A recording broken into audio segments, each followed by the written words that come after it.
Praise the Lord. जय मसीह की। यीशु मसीह के अनुग्रह के कारण और एक संदेश बताने के लिए मैं आपके सामने खड़ा हूं। आप में से बहुत से लोग एक सवाल मुझे फ़ोन करके बताते हैं, तो आज मैं आपको उस सवाल का जवाब देना चाहता हूं। वो है, क्या आपको बाइबल पढ़ते समय में नींद आती है? बाइबल पढ़ने के समय में शरीर बहुत सुस्त हो जाता है, बुरे विचार आते हैं, नींद आती है, वचन को समझ नहीं सकते? आइए आज मैं आपको इस संदेश के द्वारा 5 बातें बताना चाहता हूं परमेश्वर की प्रेरणा से। ये 5 बातों को आप अनुकरण करेंगे तो आप नींद से छुटकारा पाएंगे, खास करके बाइबल पढ़ते समय, और परमेश्वर के वचन को अच्छी तरह से समझ सकेंगे। मैंने इसका इस्तेमाल किया है। आप भी इन 5 बातों को ध्यान से सुनिए, इसे अनुकरण करिए तो ज़रूर वचन को समझने के विषय में और आपके आत्मिक जीवन में बदलाव को देखेंगे। मैं आपके सामने 5 बातों को लाना चाहता हूं जो आपको अपने आत्मिक जीवन को ठीक करने के लिए, खास करके बाइबल पढ़ते समय नींद से छुटकारा पाने के लिए मदद करेगी। पहली है प्रार्थना। आप कहेंगे, भाई हम प्रार्थना हर रोज करते हैं, तो इसमें क्या खास बात है? खास बात है वो है, जब आप वचन पढ़ने के लिए तैयार होते हैं, वचन पढ़ने से पहले आपको एक छोटा प्रार्थना करना चाहिए। बाइबल पढ़ने से पहले आप प्रार्थना करना है प्रभु से, प्रभु मुझे मदद कर, इस बाइबल के बातों को समझने के लिए मुझे ज्ञान दे, तू मुझसे बातें कर, कहकर आप प्रार्थना करना ज़रूरी है। बाइबल पढ़ने से पहले अपना मन को तैयार करना चाहिए। प्रभु मेरा दिल को तैयार कर, तेरे बातों को ग्रहण करने के लिए मेरा दिल खोल, मेरा आंखें खोल, मेरे कान खोल, कहकर आपको प्रार्थना करना है। दाऊद ने इसी तरह प्रार्थना किया। भजन संहिता में एक वचन लिखा है, आइए मैं आपके सामने उस वचन को पढ़ता हूँ, देखेंगे। मेरी आंखें खोल दे ताकि मैं तेरी व्यवस्था की अद्भुत बातें देख सकूं। देखिए, दाऊद कह रहा है कि मेरी आंखें खोल दे ताकि मैं तेरी व्यवस्था की अद्भुत बातों को देख सकूं। आप प्रार्थना करना है, प्रभु तेरे वचन को समझना चाहता हूं, मेरी आंखों को खोल। बहुत से लोग कहते हैं, ब्रदर मुझे बहुत नींद आता है, वचन को समझ नहीं पाती, क्यों ऐसा हो रहा है?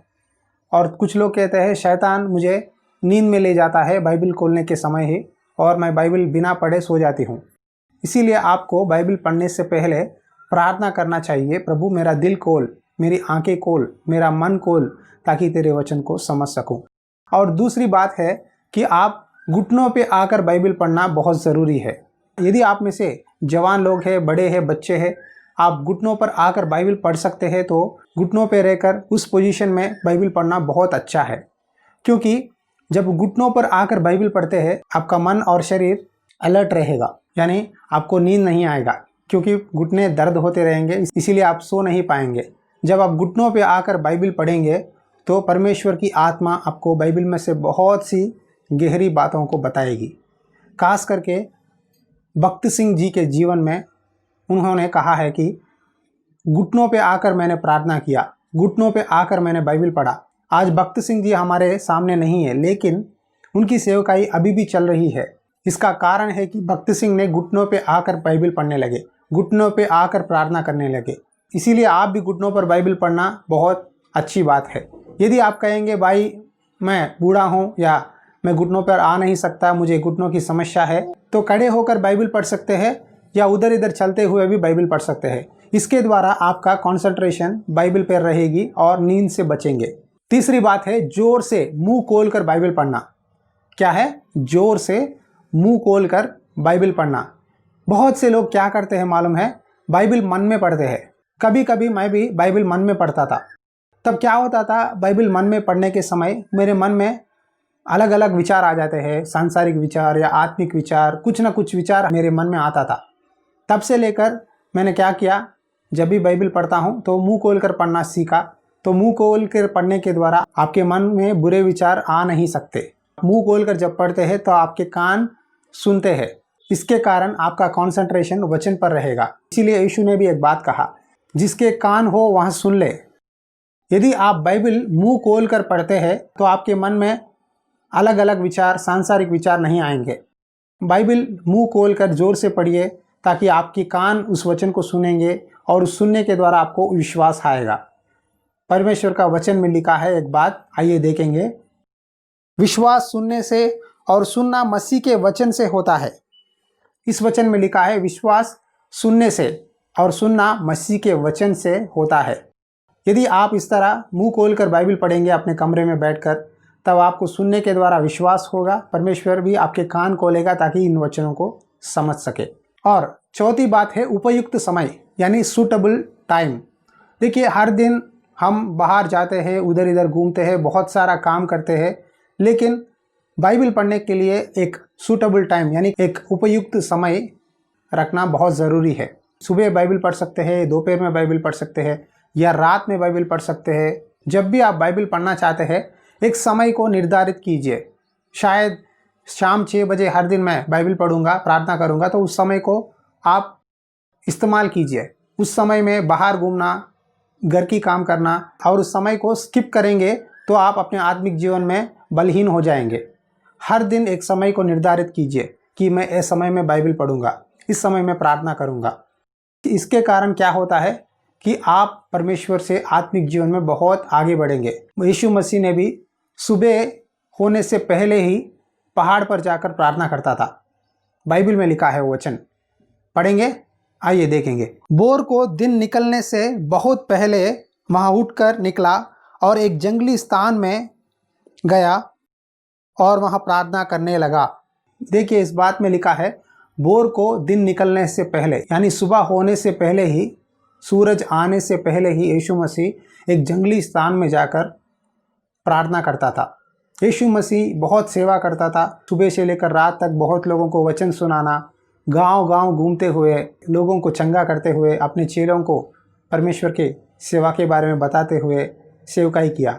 लेकिन यीशु मसीह ने भी एक उपयुक्त समय को इस्तेमाल किया।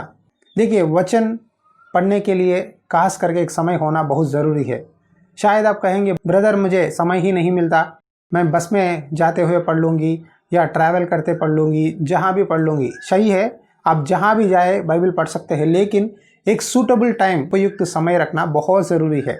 इसीलिए आपके शेड्यूल में एक समय को निर्धारित कीजिए, सेट कीजिए और उस समय में बाइबल पढ़िए ताकि आप अपने आत्मिक जीवन में और भी मजबूत हो सके। और आखिर बात, 5वीं बात है पवित्र आत्मा की मदद। जी हाँ, आप प्रार्थना कर सकते हैं, बाइबल पढ़ सकते हैं, परमेश्वर को जो भी बोलना है बोल सकते हैं, लेकिन ये सब करने के लिए आपको पवित्र आत्मा की मदद चाहिए। पवित्र आत्मा की सहायता के बिना हम कुछ नहीं कर सकते हैं। इस संसार को छोड़ने से पहले यीशु ने अपने चेलों से कहा, मैं तुम्हें अनाथ की तरह नहीं छोड़ूंगा, मैं तुमको एक सहायक को भेजूंगा। वो सत्य का आत्मा है, वही पवित्र आत्मा है। वो जो मेरे बातें हैं, मेरे बातों को तुम्हें बताएगा। आइए उस वचन को हम पढ़ेंगे। यूहन्ना की सुसमाचार अध्याय 14 वचन 23 में लिखा है, यीशु ने उसको उत्तर दिया, यदि कोई मुझसे प्रेम रखेगा तो वह मेरा वचन को मानेगा और मेरा पिता उससे प्रेम रखेगा और हम उसके पास आएंगे और उसके साथ वास करेंगे। यदि कोई मुझसे प्रेम रखता है तो वो मेरे वचन को मानेगा और पिता उससे प्रेम रखता है और हम उसके पास आएंगे और उसके साथ वास करेंगे। यहाँ हम कहकर लिखा है, कौन है मालूम है? हम, पिता, पुत्र और पवित्र आत्मा। परमेश्वर, यीशु मसीह और पवित्र आत्मा, ये तीन एक ही है। समझ गए ना? यदि आप एक समय रखकर प्रार्थना करके बाइबल पढ़ेंगे और परमेश्वर के वचन के अनुसार जिएंगे तो पिता, पुत्र और पवित्र आत्मा आपके साथ रहेंगे। परमेश्वर आपके जीवन में होने वाले बातों को पवित्र आत्मा की शक्ति के द्वारा आपको पहले ही प्रकट करेगा। ये सच है।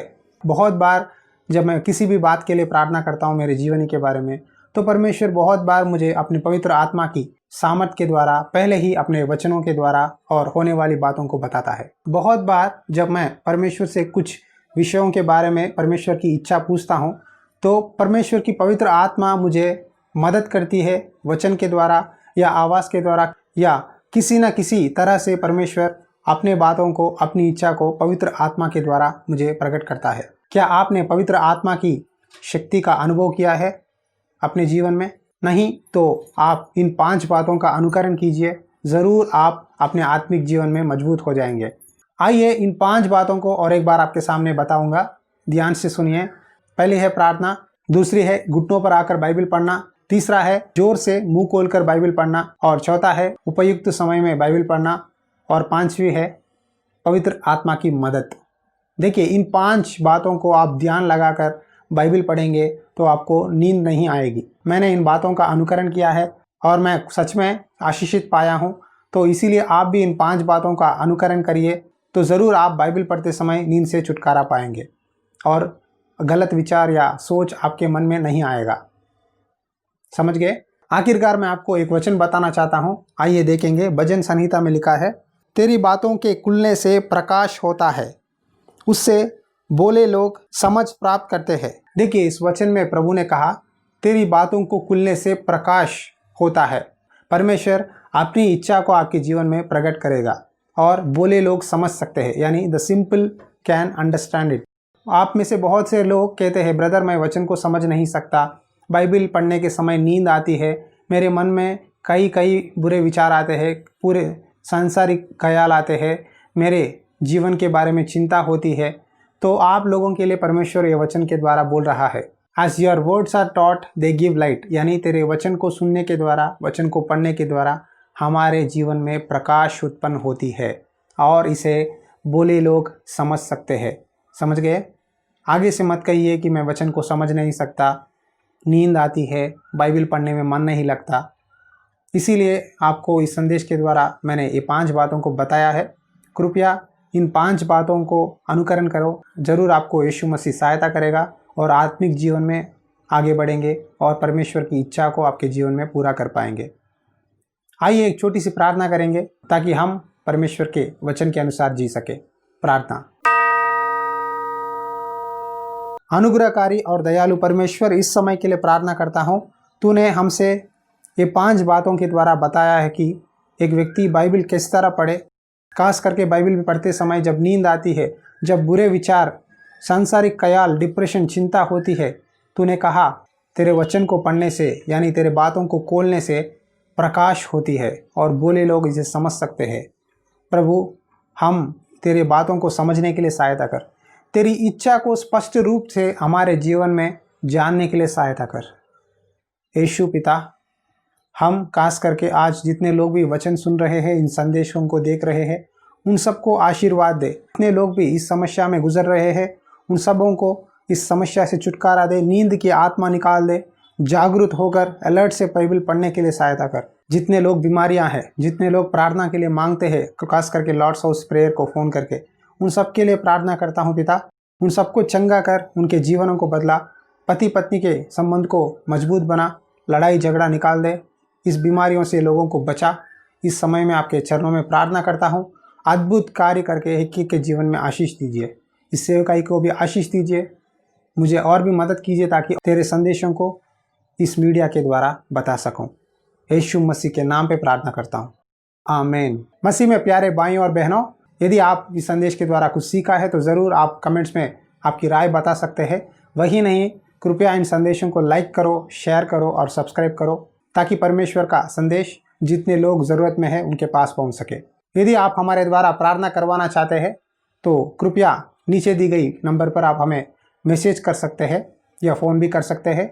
यदि आप सच में इन संदेशों के द्वारा प्रेरित हुए हैं, आशीषित पाए हैं, तो आप भी हमें सपोर्ट कर सकते हैं और इस सेवकाई में भाग ले सकते हैं। प्रभु की इच्छा हो तो और एक संदेश के द्वारा आपके सामने मिलूंगा। God bless you.